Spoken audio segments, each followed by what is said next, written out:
Ladies and gentlemen, stop what you're doing right now and lock in because Washington, D.C. has just been hit with the biggest political earthquake since the day Donald J. Trump walked back into the Oval Office. Overnight, while most of America was sleeping, President Trump detonated a constitutional bombshell that's now ripping through every hallway of government. And the person at the epicenter, the one whose name is exploding across the internet right now, is none other than Justice Ketanji Brown Jackson. Because Trump didn't just rescind a few Biden orders. He didn't review them. He didn't audit them. No. He wiped out, terminated 92% of everything signed during Biden's presidency that was touched by that Autopen machine. Executive orders, pardons, directives, appointments gone, vaporized. And Trump didn't just stop there. He warned that if Joe Biden claims he personally authorized these Autopen signatures, perjury charges are now on the table. And that is why the Supreme Court is in absolute meltdown mode right now, because if Biden didn't personally sign the commission for Justice Ketanji Brown Jackson, and the evidence is pointing in a very, let's just say, uncomfortable direction right now, her lifetime seat on the highest court in the land may now be legally vulnerable. Think about that, folks. This is not a headline. This is not a speculation. This is the moment everything breaks open. Strap in, because what I'm about to share you changes everything that we thought we knew about the Biden presidency and the future of the Supreme Court. Hit the like button, folks. Subscribe. Ladies and gentlemen, when President Trump pressed posts on Truth Social late last night, Washington didn't just react, it detonated. Phones exploded, staffers were pulled out of bed, cabinet officials were calling each other in confusion, congressional aides were whispering, is this real? Did he actually just void everything? Guys, because this wasn't just a normal announcement, it wasn't a press conference. Trump dropped a nuclear level legal directive while most of Washington was still addressing Thanksgiving leftovers. And that timing wasn't an accident. No leaks, no slow walk, no time for Democrats to brace. Overnight, during a holiday lull when government power brokers were scattering across the country, Trump delivered his sharpest, most sweeping executive action yet. In one stroke, he declared that every Biden document touched by the Autopen machine was terminated.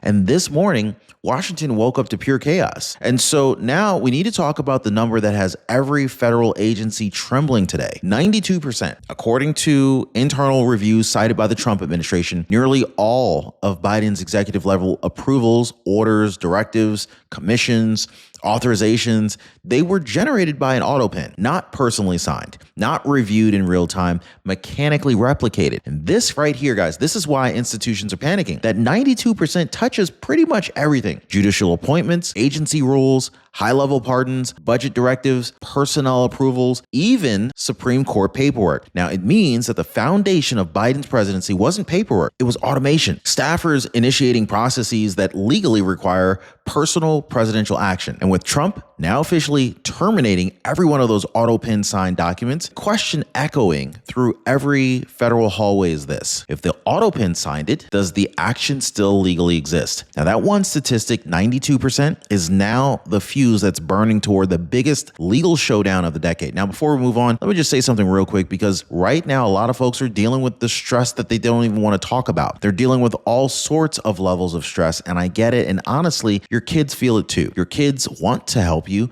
but they can't fight a broken Medicare plan for you. They can't navigate the chaos, the hidden rules, the fine print, but Chapter can. They can help you take care of the one thing that your loved ones cannot fix, your Medicare coverage. And one viewer told me, she said, my kids were relieved that I finally called. And that really hit me, because that's what this is about, taking the stress off your family. Now, most people are already dialing the phone number at the bottom of your screen, 909-563-8279, or they're visiting askchapter.org/Ron today. And speaking of real experiences, Steve Matthews, he said Chapter actually saved him $75 a month. Now, Steve, I just want to thank you so much for sharing that. Number one, it's really stories like yours that show people what's possible when they stop carrying the burden alone. So now let's get to the part that has every constitutional lawyer in America sweating through their shirt. What termination actually means under President Trump. This wasn't a repeal. This wasn't a rescission. Trump used the strongest possible executive language available of no further force or effect. That is the legal equivalent of dropping a steel door on an entire era of government paperwork. When a president rescinds, the old document still exists.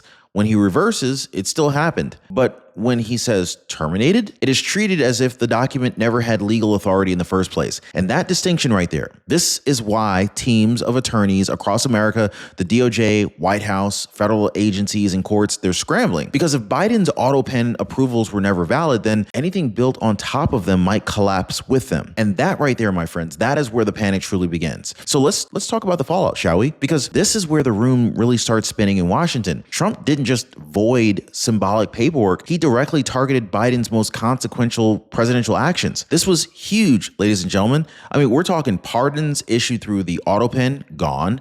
Regulatory directives that shaped agencies like the EPA, the DOJ, HHS, gone. Agency level authorizations that moved billions of dollars, gone. Federal worker approvals for senior positions, gone. And all of it wiped clean unless Biden can prove somehow, some way that the personal authorization existed. And so here's the bombshell that Trump dropped. If Biden claims that he personally approved these Autopen signatures and evidence suggests that he did not do that, Trump warned that perjury charges are now on the table. And so what you're seeing right now is an administration, Biden's former team, scrambling to defend every single action while knowing that the burden of proof just flipped back on them. We're only getting started here, guys. Oh, it gets a whole lot deeper than that. So now let's get into why Justice Ketanji Brown Jackson's name is suddenly everywhere, trending, exploding online, whispered inside federal offices at volumes barely above a breath. Because her appointment papers, her commission, are now under the microscope. And according to early internal reviews, there is strong reason to believe that those documents were Autopen signed, not personally signed by Joe Biden. Now,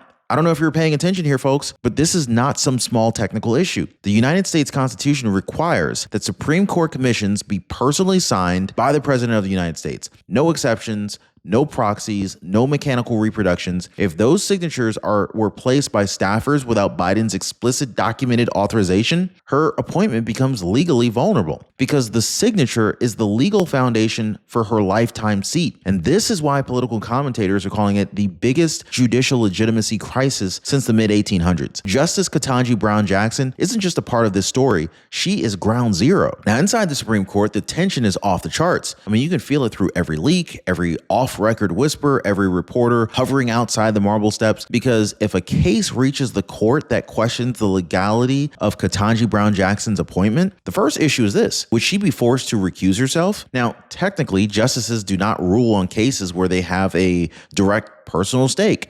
But this situation is unprecedented. A Supreme Court justice potentially ruling on whether her own appointment is valid. Can anyone drop a conflict of interest if you guys believe that there would be at least a little bit of a conflict of interest there, right? And then, of course, behind closed doors, legal analysts believe that other justices are deeply uneasy. If her commission is deemed invalid, it would mean every ruling that she has participated in becomes open to legal challenge as well. You see how deep that this rabbit hole goes? Oh, and it goes deeper. This is not just a ripple, folks. This is a constitutional tidal wave, and conservatives are saying this could become the largest SCOTUS crisis in modern history. Now, let's go to the question that could decide this very entire battle. Did Joe Biden actually authorize any of these Autopen signatures? Well, under federal law, the president can delegate the mechanical act of signing, but only if he personally reviews, approves, and authorizes the action beforehand. That authorization must be provable. It must be documented, must be traceable. But here's the problem. Biden's own cognitive evaluation reports from early 2024 already raised serious doubts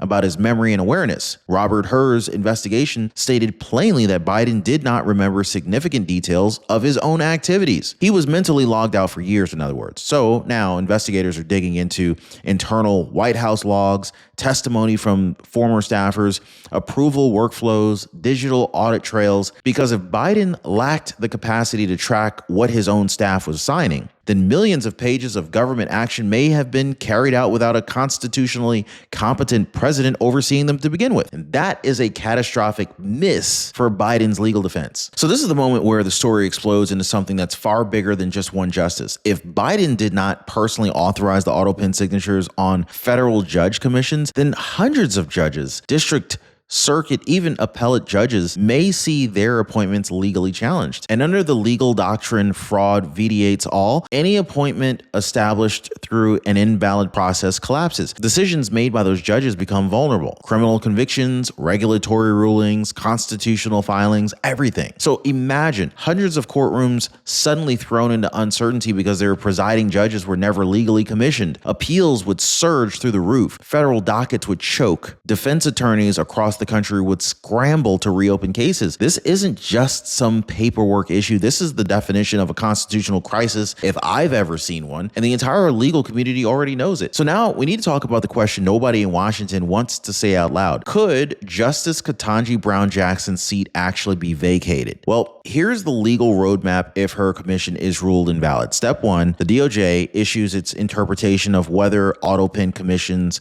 violate appointment law. Step 2, a lower federal court hears the first challenge, likely triggered by a defendant or a litigant questioning her ruling. Step 3, the decision, it gets appealed to the circuit court. Step 4, the case escalates to the United States Supreme Court, where the remaining justices, not including Ketanji due to recusal, must decide the legitimacy of her commission. Now, legal scholars are openly saying that this would be the most explosive judicial challenge in 150 years, comparable only to Reconstruction-era conflicts. If her commission is invalid, the court seat becomes vacant by operation of law. This is the political equivalent of a nuclear event. Now, we need to really address the shot across the bow, the moment that Trump added gasoline to an already burning constitutional inferno. In his Truth Social post, Trump didn't just void Biden's Autopen documents. He warned that if Biden claims he personally authorized any of them, and evidence shows he didn't, then perjury charges may follow. Now, this puts Biden in an impossible situation. If he denies involvement, he admits his presidency operated on unauthorized signatures. If he claims involvement, investigators will demand documentation, logs, testimony, and proof of personal involvement. And Biden's cognitive record makes that defense extremely fragile. For the DOJ, this creates a legal obligation. They must evaluate whether Biden had knowledge, intent, or participation in whether false statements were made regarding presidential authorization. This is the perjury trap Trump just laid with surgical precision, and it could open a legal battle unlike anything we've seen since Watergate. So what happens now? Well, buckle up, guys, because we're entering the legal storm of the decade. The Department of Justice is expected to issue a formal legal opinion clarifying how Biden's Autopen approvals will be treated under federal law. Biden's legal team, already on the defense, is preparing counter arguments, trying to frame Trump's move as unprecedented while quietly acknowledging internally that they lack documentation for many of these approvals. Meanwhile, the Trump administration is preparing emergency filings to federal courts seeking confirmation that the president does indeed have full constitutional authority to void improperly executed documents. So expect injunction requests, expect challenges from affected individuals, expect appellate courts fast-tracking cases. Every decision now matters. Every opinion now carries weight because the next steps will determine whether Biden's presidency is viewed as legally flawed or historically invalid, and Washington knows it. So now let's zoom out just for a second, because this isn't just about documents, judges, or even Justice Ketanji Brown Jackson. This is about the collapse of an entire governing structure. Look at it, guys. This is the unraveling of Biden's legacy in real time. Across the media landscape, even left-leaning networks are calling this the Autopen presidency crisis. International allies are watching with confusion. Global markets are studying the political fallout. Legal analysts everywhere are trying to understand just how a presidency so dependent on Autopen signatures stayed hidden for so long. And inside Washington, one message is spreading like wildfire. Everything Biden touched may now be revisited. Supreme Court legitimacy, federal appointments, pardons, regulations, agency power, presidential authority. Trump didn't just overturn some policies. He may have rewritten the historical record of Biden's presidency. And ladies and gentlemen, that means the next few weeks could reshape the 2025-2026 landscape more than any election ever could. Hit the like button, subscribe, and stand by for the latest developments. We'll see you next time.